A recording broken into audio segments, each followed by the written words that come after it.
అందరికి నమస్కారం అండి. నేనండి కొత్తగా కంపెనీ పెట్టు రూపాయికి ఎకరం పట్టు టీవీ నుండి పలవనేరు పరశురాముని మాట్లాడుతున్నా అండి. ఇక మా పక్కింటి రాజుగాడి మేడలో మెరుస్తుంది బంగారపు గొలుసు.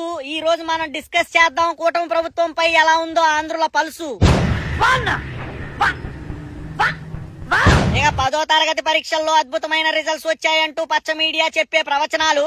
మరి గత ఏడాదితో పోలిస్తే ఈ ఏడాదిలో తగ్గిన 5% ఉత్తర్ణిత ఫలితాలు.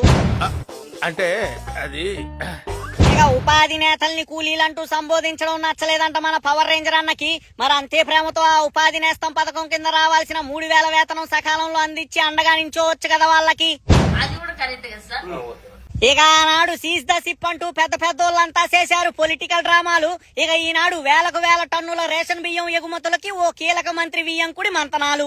ఒరే అన్న రూల్స్ పెడతారు, ఆయన ఫాలో అవ్వరు, కానీ మనం ఫాలో అవ్వాలి. ఇక 3 నెలల వయసున్న కంపెనీకి కట్టబెట్టారు వైజాగ్ లో 60 ఎకరాలు. మరి 2 ఏళ్ల వ్యవధిలో ఆ కంపెనీ కల్పిస్తాన్న ఉద్యోగాలు కల్పించకపోతే ఏం చేస్తారో ఓ పాలి ప్రజలకు వివరించొచ్చు కదా మీరెట్టిన కండిషన్లు.